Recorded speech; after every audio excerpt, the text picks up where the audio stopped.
హరి ఓం. శ్రీ గురుభ్యో నమః. శ్రీ రమణ సద్గురుదేవాయ నమః.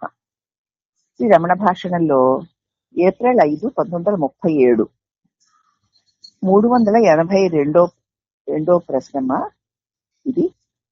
ఆంధ్రులొకరు ప్రసన్న దృష్టి తత్వశాస్త్రము ఎరిగిన ఆయన, ప్రసన్నమైన దృష్టి గలవాడు, తత్వశాస్త్రాన్ని తెలుసుకున్నవాడు, శ్రీ భగవాను మనోలయాన్ని గురించి వివరించండి అని అడిగాడు.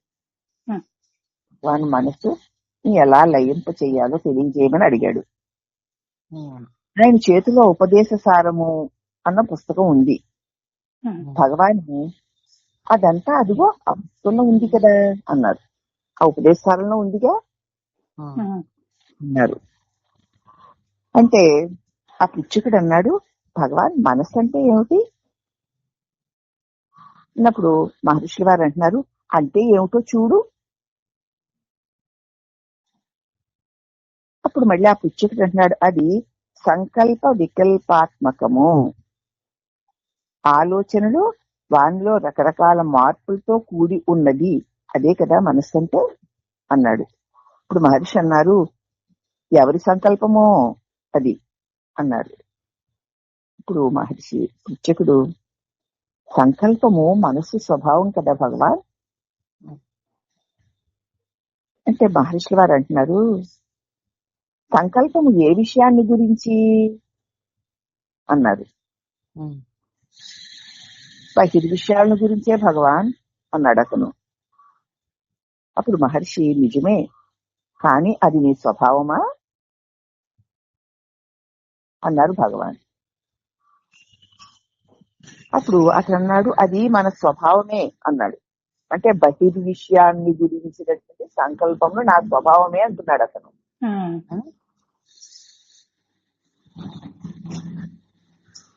ఓహో, అయితే నీ స్వభావం ఏమిటి?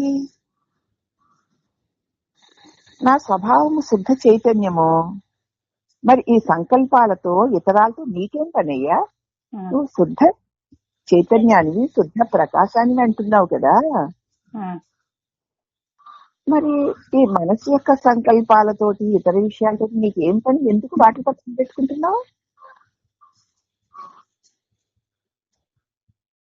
అప్పుడు పిచ్చకుడు, మరి మనసు చంచలము అస్థిరము కదా. సరే, అలాగ అట్లున్న చోటనే దానిని అంతర్ముఖం చేయి. చంచలము అస్థిరము అంటున్నావు కదా, దాన్ని ఎక్కడుందో అక్కడ అంతర్ముఖం చేసేయి. దాని మూలంలోకి దాన్ని నడిపించు, ఆత్మలో ముంచు. ఈ అభ్యాసం అతి మందగతిని కనుక చాలా కాలం పడుతుంది.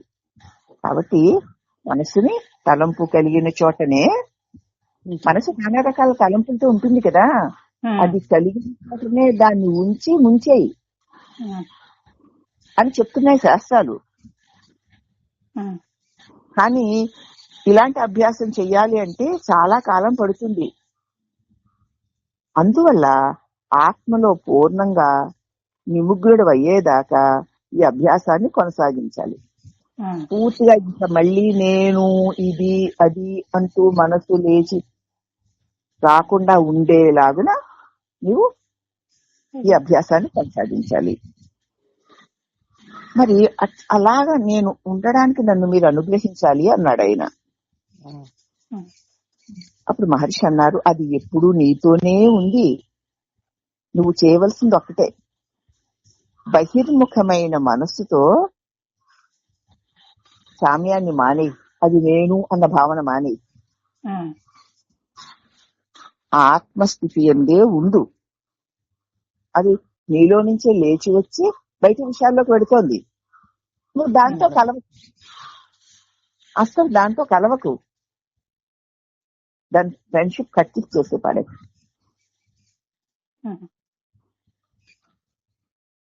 నువ్వు దాంతో ఏ సంబంధం పెట్టుకుంటూ నువ్వుగా ఉండు.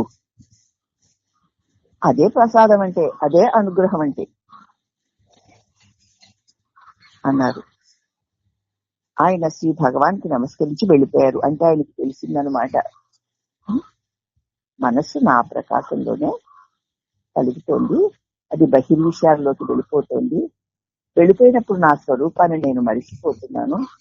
మర్చిపోవడం వల్ల బాహ్య విషయాల బంధంలో నేను పడిపోతున్నాను. దాని నుంచి నేను బయటపడాలంటే భగవంతుని అనుగ్రహం కావాలి అన్నప్పుడు భగవాన్ అనుగ్రహము నీ స్వభావమే, నీ ఆత్మయే అనుగ్రహము. కాబట్టి నిన్ను విడిచి మనసు లేదు గనక నువ్వు మనసుతో సాంగత్యాన్ని వదిలేసి నీ స్థితిలో నువ్వు ఉండు.